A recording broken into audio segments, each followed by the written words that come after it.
Welcome. So basically, Terry joined the sleep success method about 2 months ago now. It was the very end of August, beginning of September. And I was just super excited that she agreed to chat with us because she has a very interesting background. She actually works in the sleep medicine industry. So I think you guys will enjoy hearing a little bit about that. And I also thought it would just be helpful to have a fresh perspective from somebody who's currently going through the program. I know it's helpful to see just somebody who's actually doing it. And then Terry is extremely knowledgeable. She also works the night shift. So I know there's always a few people who work a shift schedule that can be really tough. And I know that's also really difficult to navigate when you're trying to, tackle insomnia simultaneously. Yay, Jeff is here. Hi, Jeff. We got it to work. You should be proud of us. And then before we dive in, I also just want to remind you guys, please note that everything that we discussed today on this video is for informational and educational purposes only. We are not giving medical advice. And if you need medical advice, then please definitely go speak with your own doctor or another medical professional. Cool. So, that being said, I'm super excited to have Terry here. And I know that everybody who's watching the replay of this later is really going to benefit from our conversation. Oh. So Terry, this is also exciting because we've only spoken on the phone before and now we get to see each other face to face on video. So I don't know, just start off by telling us a little bit about what you do as your profession. I know that everybody here will really appreciate hearing from you on that. So what do you do? What's your career? So my technical title is I'm an RPSGT, which stands for Registered Polysomnographic Technologist. Basically, what we do is I work at a sleep lab and we gather data for the doctors. That's going to be EEG, which we're going to collect the brain waves, which is going to be stage 1, stage 2, stage 3, which is your nice big delta waves, and your REM when you're flipping your eyes. Then what we do is we also do respiratory. You're going to have a pulse ox on, your respiratory effort belts. It's a collection of data. Also for restless legs, we also test for that. We collect all that data for the whole night. That gets distributed to the doctor, and then they determine whether or not, what's going on with your sleep staging, if you have apnea, the saturations of oxygen, and all that kind of stuff. Wow. Yeah. So that's super important, valuable work. There's so many people who obviously really need help with that. So I just love what you do because you have to be so dedicated to work in that profession in the first place. I'm curious to know your struggles with sleep. I know it's kind of ironic that you work in the sleep aid industry, but yet you still have struggled with insomnia for a while now. So how long have you been having trouble with your sleep? And what kind of things have you, tried in the past, or just basically how long have you been having sleeping issues? So I feel like I've had some type of sleeping issue since grade school. Then it exacerbated once I was in high school, and it was just a disaster because I was falling asleep at 3 and 4 o'clock in the morning when I had to be on a bus at 6:30. So I was like a zombie going into high school, unfortunately, and didn't enjoy it as much as I wish that I could have. And then the next day, I would get home from school at like 4 and I would crash. I would just crash for the 12 hours because my body now is in a sleep deficit. And I would just be so exhausted, I would just sleep it out.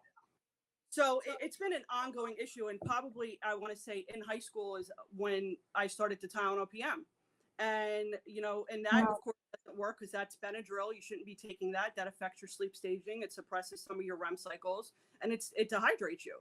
But, when I was so desperate to get sleep and back then they're like, what do you mean you're in high school? You have a sleep issue. You shouldn't have, sleep issues at that age.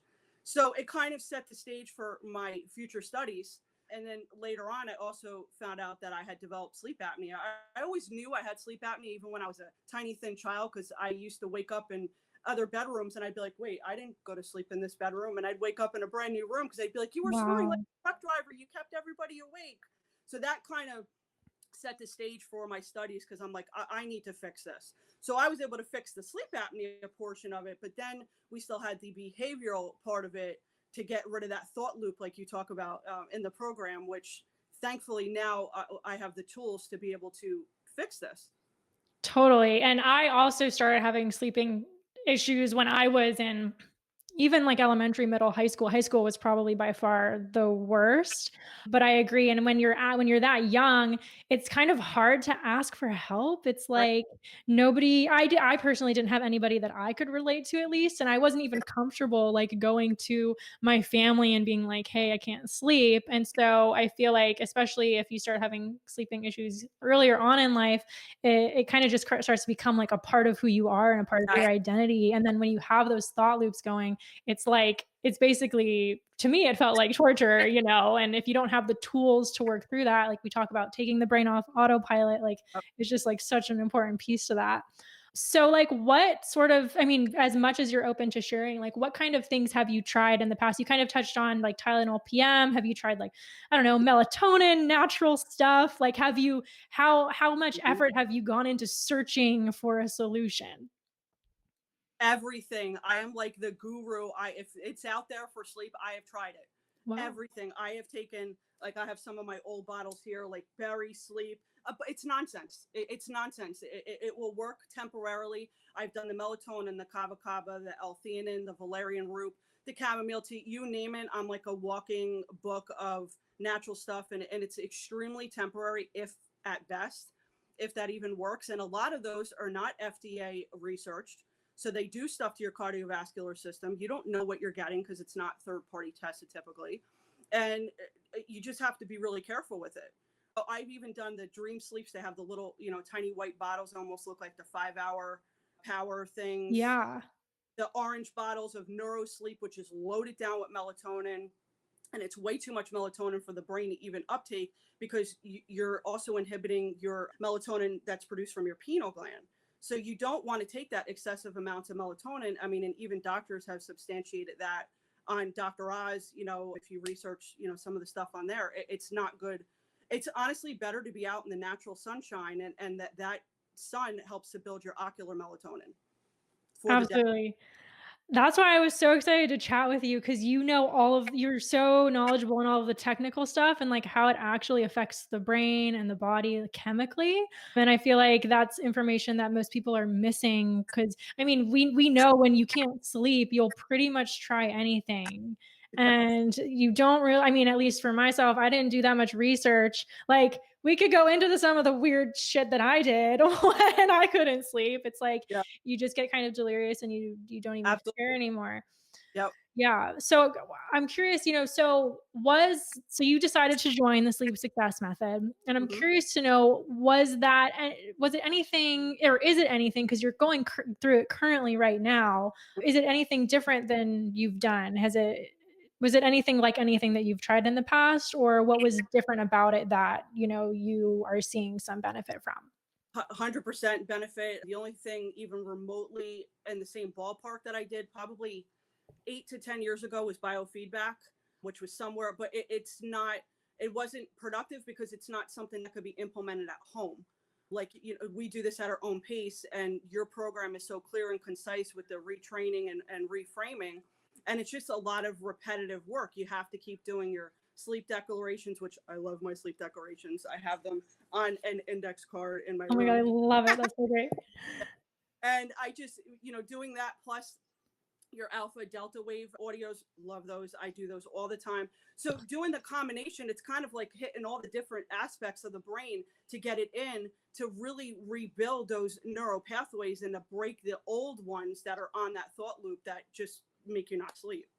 Totally. Yeah, I'm glad that you touched on that, because I feel like there's bits and pieces that you can gain from the internet on how to go about, really fixing insomnia, but it's hard to find it all packaged together in one Right. place that's actually like easy to understand and go through kind of in a step-by-step format. So that's what I really tried to do with the sleep success method specifically. So I'm happy to hear that you do feel that it has been, pretty easy for you to go through.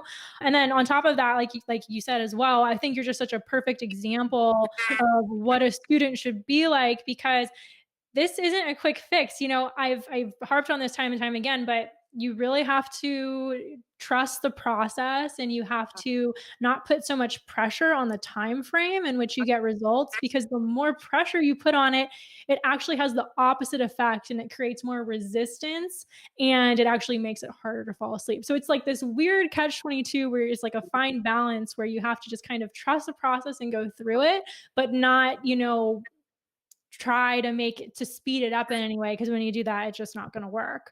So when you started going through, the sleep success method, was there anything that like surprised you or anything that just kind of stood out to you? I was probably getting into my third module, and I was like, I'm afraid to finish it because what if it doesn't fix me? I Oh was on yeah, the, no, you're not the first person who said that to me. Yeah.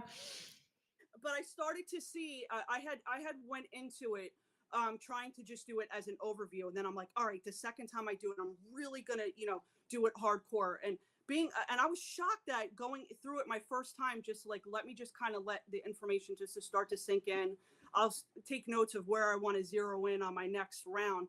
And I couldn't believe it. Right at the end of my third, I think it's the reframe part. Is that the module Yeah, three? module 3 is reframe. Yeah, the reframe section is so poignant with such good points to really start the remapping. And that is where I started to see the differences. So I played an experiment. I'm like, okay, I'm not going to go in with any expectations. I did my audio.